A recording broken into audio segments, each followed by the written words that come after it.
Lep pozdrav, moje ime je Jure Pogačnik, sem predstavnik stranke Za zdravo družbo brez obveznega cepljenja in digitalnega totalitarizma 2030. V stranki Za zdravo družbo opozarjamo, da je v sodobni družbi vse manj zdravih ljudi. Praktično ni več zdravega človeka. V 30 letih nenormalnega vlaganja v zdravstvene sisteme se je javno zdravje sesulo. Razlogov za takšen trend ne more kompenzirati noben zdravstveni sistem v svetu. In ti razlogi so različni, vendar po našem vedenju je med njimi najpomembnejši obvezno in rutinsko cepljenje. Gre za zdravstveni poseg, katerega škodljivost je ugotovilo na stotine študij. Ponavljam, na stotine znanstvenih raziskav je ugotovilo škodljivost cepljenja. Vendar so te študije zamolčane, ignorirane in sankcionirane. Žal, posledice obveznega cepljenja so vse bolj očitne in ustvarjajo enega najmočnejših družbenih konfliktov.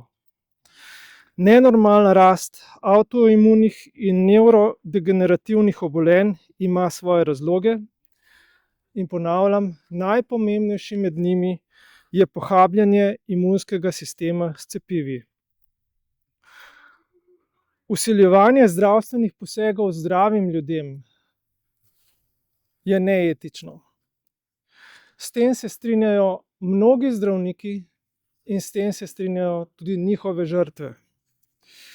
Zato se stranka Za zdravo družbo brez obveznega cepljenja in digitalnega totalitarizma agende 2030 zavzema za takojšnjo ukinitev obveznega cepljenja in za prenehanje te neetične medicinske represije.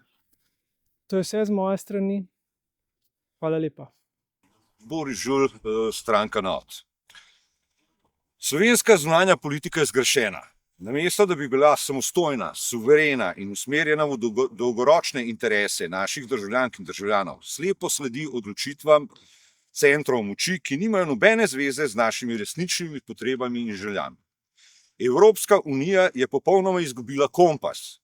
To ni tista unija evropskih narodov, kakršna nam je bila obljubljena ob vstopu. Takrat so govorili o blaginji, solidarnosti, razvoju in enakopravnosti držav. Danes pa vidimo nekaj popolnoma drugega. Gospodarstvo stagnacijo, draginjo, revščino, razpad socialnih sistemov, ponovno oživljanje fašizma in nacizma in nevarno vpletanje v vojaške konflikte, ki z našimi interesi nimajo nič skupnega. Evropska unija danes namesto mostov gradi zidove, namesto diplomacije podpira eskalacijo, namesto miru vlaga orožje. Slovenija je pri tem postala poslušen izvrševalec tujih odločitev. Nimamo lastne vizije, še manj pa poguma za neodvisno držo. Namesto da bi zagovarjali mir, dialog ter nevtralnost, sodelujemo v projektih, ki poglabljajo delitve in povečujejo tveganje širših vojaških konfliktov. Hudo problematično je naše članstvo v NATO, ki se je iz obrambnega zavezništva spremenilo v ofenzivno vojaško silo. To ni več zveza, ki bi zagotavljala varnost, temveč organizacija, ki se vse bolj vpleta v konflikte. Več orožja ne pomeni več miru, pomeni le več strahu, več napetosti in več možnosti za katastrofalne napake. Slovenija pa ima od tega vse manj koristi in vse več varnostnih tveganj. Vojna v Ukrajini je tragičen primer, kam pripeljejo geopolitične igre velikih sil. Vse bolj postaja jasno, da ne gre zgolj za lokalni konflikt in niti ne več za spopad med Ameriko in Rusijo, temveč je to vojna NATO pakta proti Rusiji. Največjo ceno pri tem pa plačujejo navadni Ukrajinci. Amerika v zadnjem času vse bolj razkriva svoj imperialistično kolonialni obraz, grožnje Venezueli, apetiti po Grenlandiji, Pritisk na Kubo in Iran, to niso poteze države, ki bi šlo za demokracijo in mir, temveč za nadzor nad viri, ozemlji in vplivom. O izraelsko-sionistično genocidni politiki pa bolje, da ne govorimo. In temu žal ni videti konca. Slovenija mora reči dovolj. Dovolj slepega sledenja, dovolj militarizacije, dovolj tujih vojn. Potrebujemo pogumno, samostojno in miroljubno zunanjo politiko, ki bo temeljila na dialogu, nevtralnosti in resnični skrbi za potrebe naših ljudi. To je edina pot, ki nas lahko popelje v varnejšo in bolj stabilno prihodnost. Hvala. Zdaj pa dajemo besedo medijem, če imate kakšna vprašanja za nas ali pa za kakšnega od predstavnika od posamezne organizacije, prosim. Skira Bezašek, STA. Nas pa zanima, če imate vi že popolnjeno listo in če lahko izpostavite kakšne bolj znane obraze, ko so že znani javnosti. Ja, zdaj sem že prej omenila predstavnikov upokojencev, pol imamo tukaj Dareta Hribarja, na katerega smo zelo ponosni in jih je kar nekaj, vendar nismo še delali evidence kandidatov. Zdaj smo v fazi zbiranja podpisov in to je za našo ekipo in v času take hude apatije med Slovenci velik zalogaj. Ampak tukaj je naš Žiga Pavšič, ki je zelo dober aktivist in izvrsten na terenu in verjamemo, da nam bo uspelo. Na kakšen način pa boste izvajali svojo kampanjo? Mi smo skupina, ki se je zbrala brez financiranja državnega, brez sredstev, se pravi, da bomo sami financirali našo kampanjo. Jaz vedno pozovem druge stranke, naj grejo, če grejo v boj, enakopraven, naj grejo s takšnim vložkom, kot gremo mi. Naj iz svojega žepa plačajo svoje jumbo plakate, pa bomo videli, kakšen bo rezultat. Kaj pa v bistvu za vas predstavlja uspeh, kaj je vaš cilj? Naš cilj je absolutno vstop v parlament, kjer bi bili res edina alternativa vsem obstoječim strankam, levo, desnim, sredinskim, kajti nikjer od nobene stranke ne slišimo tega, kar ste danes slišali od nas. Zato verjamemo, da predstavljamo tudi en velik del državljank in državljanov, ki razmišljajo podobno kot mi, vendar niso do zdaj imeli nobene možnosti. Vsi rečejo, koga bomo pa volili. In mi smo tu zato. Še kdo kaj povedal?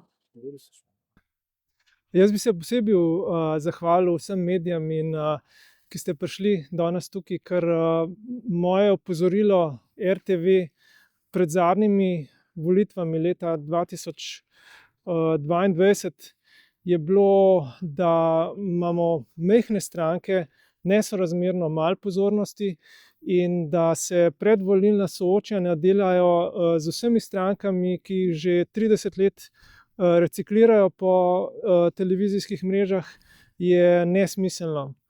Dejansko po celem letu gledanja enih in istih obrazov bomo na soočenjih gledali že spet te ene in iste obraze in med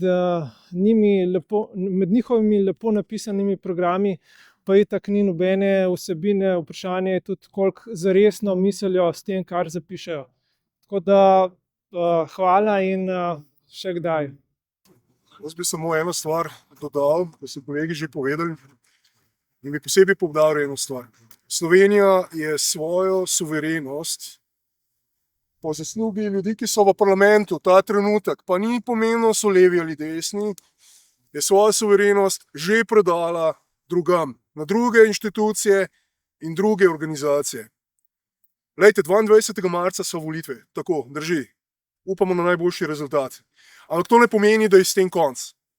Ker takrat se bo boj šele začel. In NATO, tukaj povem, tako NATO kot Evropski uniji, oziroma Evropski komisiji, da se bo marsikaj preizprašalo, kam je šel določen denar in kaj se je počelo in kako se je delalo.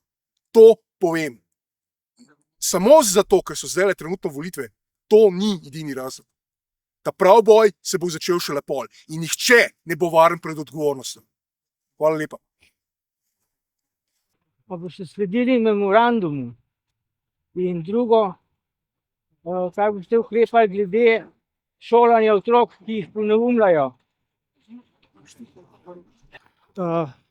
Moj odgovor glede memoranduma je, mi sledimo Memorandumov v Sloveniji je nastal v zadnjih dobrih 30 letih en kup. In skratka, iz vsakega memoranduma bomo vzeli najboljše in sledili bomo najboljšim stvarem v vseh memorandumih. Tako da to je, kar se tiče z moje strani. Predvsem pa je tisto, za kar smo mi tukaj, je to, da se te dobre stvari iz množice memorandumov in tako rekoč glasbenih želja vpeljejo v prakso. Kaj pa glede šolanja?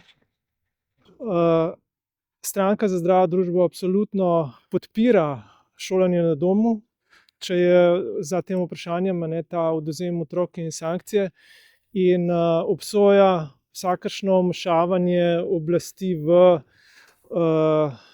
šolanje na domu in v pravico staršev, da sami izobražujejo svoje otroke.